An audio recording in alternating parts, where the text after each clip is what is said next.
Good morning, everybody. How are you? I hope you are healthy and fine at your place. As per you know that we will be explain chapter number 4 from your history textbooks, the creation of an empire, the Mughal dynasty. यानी एक नया साम्राज्य जो था, जो Mughal dynasty से यानी मुगल राजवंश से संबंधित था, उसका क्रिएशन कैसे हुआ। तो देखिए, मुगल जो थे उसके अंदर बहुत सारे ऐसे शासक आए जो काफी फेमस भी हुए थे, काफी ग्रेट पर्सनालिटी थी, जिसके अंदर बाबर, हुमायूं, अकबर, जहांगीर, शाहजहां, औरंगजेब एक्सेट्रा एक्सेट्रा। ये कुछ ऐसे मुगल एम्पायर थे जिनकी वजह से मुगल का जो साम्राज्य था, उनका जो एम्पायर था, उनकी जो डायनेस्टीज जो थी वो काफी स्प्रेड हुई थी। उन्होंने कई जो हमारे हिंदू जो राजपूत जो राजा थे, जो राजपूत वंश से संबंधित एम्पायर से संबंधित जो राजा थे, उन पर भी इन्होंने अपनी बल के आधार पर अपने राज्य के अंदर इन्होंने सम्मिलित किया। यानी पहले क्या होती थी, पहले वॉर होता था, युद्ध होता था, युद्ध में जो भी राजा जीत जाता था, तो जिस राजा के यहाँ पर युद्ध होता था उस राज्य को वो अपने उसके अंदर शामिल कर लिया करते थे।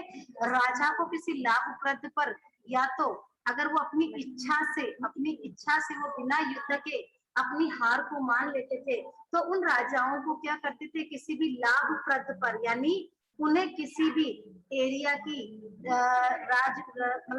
राज्य को चलाने या और भी बहुत सारे ऐसे पोस्ट थे जिन पर अपॉइंट कर दिया जाता था, और उनके साम्राज्य को वो अपने राज्य के अंदर मिला दिया करते थे।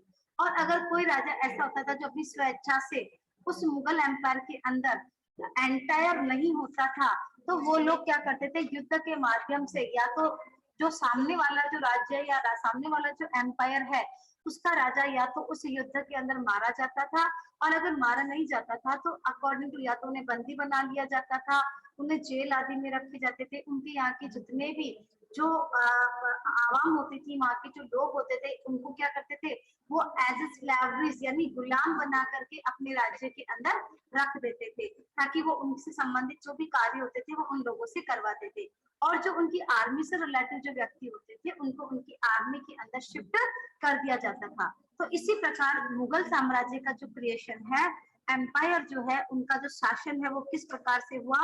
तो द इंडियन सब continent in the middle age of the lost priorities and the diversity in people and culture. अगर हम अपने भारत की मिडल एजेस के अंदर हम जाते हैं, तो बहुत सारी जो डाइवर्सिटी है, विभिन्नता जो है, वो हमको सब हमारा जो सब कॉन्टिनेंट है, उस महाद्वीप में जो है इस प्रकार की दिखाई देता है। अलग अलग कल्चर जो है लोगों में दिखाई देते थे। ये बहुत डिफिकल्ट था, it was very difficult for any ruler and the control over it. ये एक शासक के लिए बहुत ही डिफिकल्ट टास्क हुआ करता था, और उस शासक के लिए जो उनको कंट्रोल किया करता था।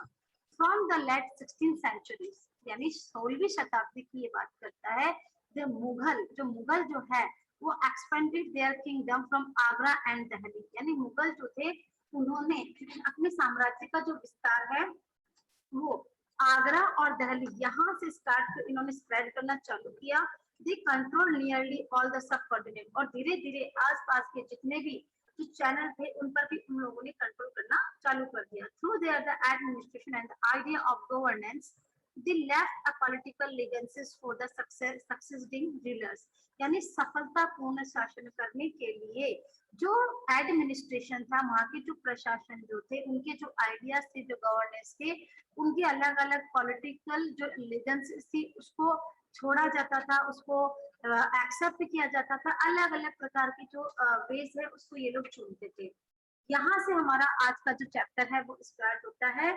फर्स्ट पॉइंट है आपका द मुगल, यानी हमारा chapter number 4 the creation of an empire, the Mughal dynasties.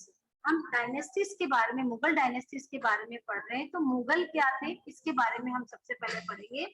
The Mughals, the Mughals were descendant of two great elegance of rulers. From the mother side, they were descendant of the सबसे पहले Genghis Khan नाम का एक ruler था जो कि Mongol tribe से relative था। इसने सबसे पहले चाइना और सेंट्रल एशिया पर अपना मुगल शासन स्थापित किया था।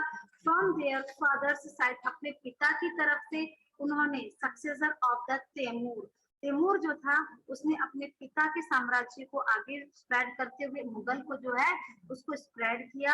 And the rural of the Iran, Iraq, modern day Turkey, यानी ईरान और इराक में भी मुगल जो थे उन्होंने अपने स्टेप्स जो है उसको फिक्स करना चालू किया, जो कि अभी जो मॉडर्न टाइम है जिसको हम तुर्की कहते हैं वो पूरा मुगल ही था।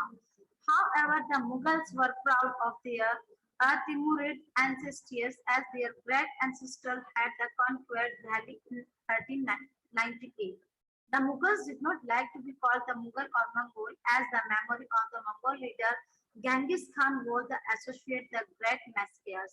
यानी ये जो गेंगिस खान जो था उसने बहुत ज्यादा ग्रेट मessiahs जो थे इस मुगल्स के अंदर किए, और साथ ही साथ इनको ये पसंद नहीं था कि कोई लोग उन्हें मुगल और मंगोल कहे।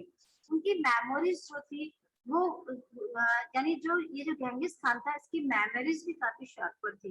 फिर यहाँ एक मुगल मिलिट्री जो था उनका एक कैंपेन था, यानी कहने का मतलब था कि एक ही राजवंश से संबंधित एक मुगल कैंपेन जो था वो स्टार्ट हुआ, जो कि 1526 से स्टार्ट हुआ, जो कि स्टार्ट किया भारत के अंदर बाबर ने। ठीक है, बाबर का नाम तो सुना है, everybody know about the Babur. Babur, Humayun, Akbar, ये सारे एक ही जनरेशन से थे। तो 1526 से 1530 तक बाबर का राज था। जब बाबर यानी at the age of 12 years Babur became the first Mughal emperor who succeeded to the throne of the Fergana in 1494। देखिए जो हमने ऊपर बात की थी, ये जो मुगल थे उनको पहले मंगोल भी कहा जाता था, पार्टिकुलर उनके लिए कोई फिक्स आइडेंटिफिकेशन नहीं थी। जिस समय गेंगिस खान जो था उसने एसोसिएट किया था, सबसे पहले एक एज ए मिलिट्री कैंपेन के रूप से मुगल जो थे वो 1526 के अंदर हमारे सामने हमारे देश के अंदर जो है इन लोगों का काफी वर्चस्व रहा। और age at the age of the 12 years Babur became the first Mughal emperor।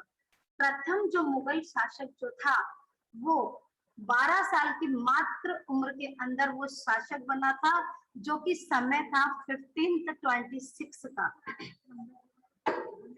और इसका जो शासक था वो काफी सक्सेसफुल था, और इसने 1494 के अंदर बहुत सारे जैसे जो अपने जो गांव वगैरह होते हैं उसको उस समय फरगना कहा जाता था, तो फरगना के अंदर उसने डिवाइड कर रखा था।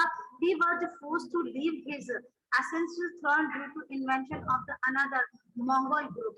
और वो फोर्स किया करता था कि दूसरे जो मंगोल जो इन्वेंशन जो ग्रुप है उनको छोड़ने के लिए। एंड द उज्बेक्स, उस समय उज्बेक्स नाम का जो मंगोल था वो वहां पर था। After year the waiting the seized Kabul in 1504।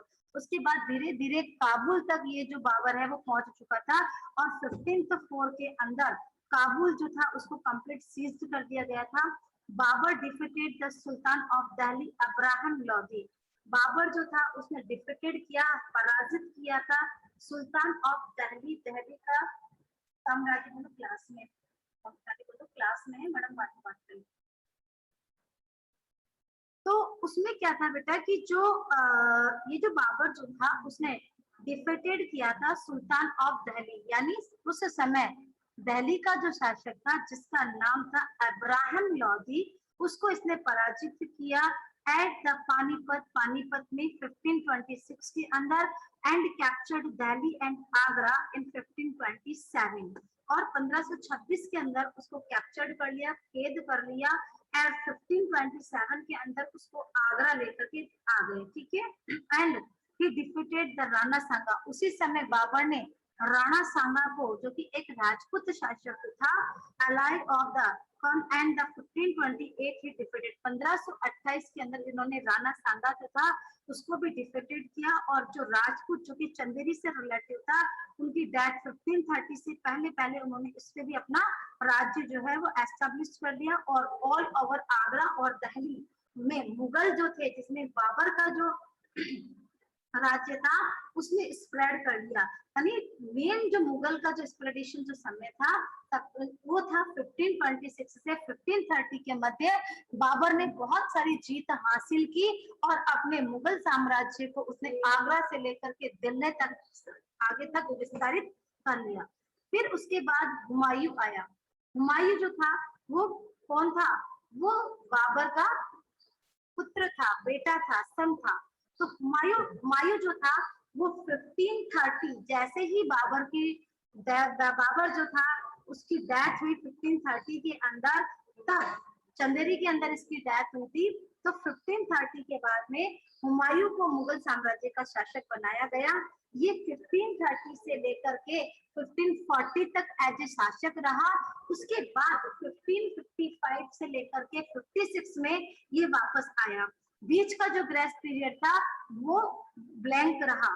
Humayun divided his the inheritance according to the will of his father by giving each of his brothers as the province। यानी उसके पिता की अकॉर्डिंग टू उनकी जो इनहेरिटेंस, यानी अपन बोलते हैं ना इनहेरिटेंस होता है पीढ़ी दर पीढ़ी, उनके फादर की तरफ से उसको ये जो साम्राज्य था वो उसको मिला। और उसको जो एम्बिशन ऑफ द ब्रदर, यानी पहले क्या होता था जब ये हेरिटेशन यानी जो इनहेरिटेंस के अंदर जब किसी राजा के बदले राजा का बेटा जो होता था वो राजा की गद्दी पर बैठता था, उसमें जो उसका सबसे बड़ा वाला पुत्र जो होता था उसको गद्दी पर बिठाया जाता था। इन केस अगर बड़ा बेटा योग्य नहीं होता था तो किसी और जो उसकी जो और भी जो सन होते थे उनमें से उसको सिलेक्ट करके किसी एक को जो है उस जगह पर अपने शासन चलाने के लिए उनको वहां पर अपना एस्टेब्लिश, उसके पुत्र को जो है वो एस्टेब्लिश कर दिया जाता था। तो ऐसा ही हुमायूं के साथ में हुआ था। और इसका ambition of his brother Mirza Kamran and weakened his father of against Afghan the competitor, यानी लेकिन उस समय इसके अगेंस्ट में उसका खुद का जो भाई था जिसका नाम था मिर्जा कमरान, ये काफी कमजोर था। और अफगान के अंदर उस समय ये था there for the Sher Shah defeated the Humayun at Chausa. उस समय जब ये बीत था अफगान के अंदर मुगल साम्राज्य का जो ये था ना, तब क्या हुआ था कि जब हुमायूं जो है वहां पर अपनी सेना लेकर के गया तो शेर शाह जो था उसने हुमायूं को चौसा नाम की जगह जो कि 1539 का समय था उसमें डिफीटेड किया। एंड कन्नौज 1540 के अंदर कन्नौज के अंदर forcing him to the flee Iran, वापस एक फोर्स जो है उसको उसके ऊपर आई। इन ईरान के अंदर हुमायूं जो है वो received help from the Safavid Shah, यानी जो सफविद शाह जो था उससे उसने क्या मांगी? हेल्प मांगी, उससे रिसीव की। And recaptured Delhi in 1555 but died in 1556 after the accident. फिर 1555 के अंदर उसने वापस दिल्ली के अंदर अपना साम्राज्य स्थापित किया, लेकिन बाय बैड लक 1556 के अंदर बाय एक्सीडेंटल इसकी जो है डेथ हो गई। फिर हुमायूं के बाद में 1556 से लेकर के 1605 में अकबर आया। ये मुगल साम्राज्य का सबसे महान जो है एम्परर जो है वो माना जाता है और मात्र 13 साल की उम्र के अंदर इसको शासक बनाया गया था। और पूरे इतिहास के अंदर ये जो अकबर था इसके नाम के आगे जो है इन मुगल डायनेस्टीज के अंदर ग्रेट जो है लगाया गया, यानी ग्रेट अकबर के नाम से इसको नॉमिनेट किया गया था। अकबर जो था वो हुमायूं का बेटा था। Akbar was 13 years old when he became emperor। जब ये शासक बना उस समय ये मात्र 13 साल का था। Three regions can be divided into the 3 periods। इसने अपने इस क्षेत्र को 3 पीरियड्स के अंदर जो है वो डिवाइड किया। 1556 से लेकर के 1570 तक अकबर जो था became independent of the regent। अपने इस रिजेंट के अंदर वो पूर्ण रूप से स्वतंत्र था। बैरन था military camping were launched against the Suris Afghan Malwa Gondwana, यानी उसके बाद में उसने एक मिलिट्री कैंपिंग जो है वो लॉन्च की अगेंस्ट द सोरिस अफगान और मालवा और गोंडवाना की अपोजिशन में। He also suppressed the revolt of his half brother Mirza Hakim and the Ujaid। यानी उसके बाद में इसने जो है एक रेवोल्ट जो था एक प्रकार की, उसके लिए एक संघर्ष जो था, वो उसका हाफ ब्रदर यानी जो इनके स्टेप ब्रदर जो थे मिर्जा हाकिम और उज्जेबाग, इन लोगों के, ये लोग भी बार बार जो है इस अकबर को जो है हानि पहुंचाने की कोशिश किया करते रहते थे। The Sisodiya capital of the Chittor was seized and the Ranthambore in 1569. Akbar के द्वारा, अकबर की सेना के द्वारा जो सिसोदिया कैपिटल यानी सिसोदिया राजवंश जो कि राजपूत राजवंश थे, उनकी जो कैपिटल थी चित्तौड़, उसको सीज कर दिया गया था और उसके साथ ही साथ 1569 के अंदर रणथंबोर को भी सीज कर दिया गया था। 1570 से लेकर के 1585 military camping in Gujarat were followed by the camping in the east in Bihar, Bengal and Odisha. कुछ भी नहीं है, इनकी जो कैंपिंग जो थी, जो कि मिलिट्री कैंपिंग जिसने प्री पार्टीशन के अंदर की थी, वो जो है फॉलोड की गई, उसको प्रसारित किया गया था बिहार ईस्ट के अंदर। ईस्ट जितनी भी इसकी जो डायरेक्शन थी बिहार के अंदर, वो ईस्ट के अंदर लिया, बंगाल और उड़ीसा के अंदर इसने अपनी मिलिट्री जो कैंपिंग है उसको स्प्रेड किया। फिर 1585 से 1605 extension of Akbar empire, camping were launched in the north west, Kandahar, Kashmir, Kabul, Berar, Khandesh, and the part of the Ahmednagar were annexed.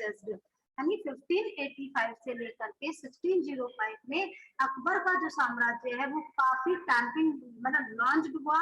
North west के अंदर उसने कंधार, कश्मीर,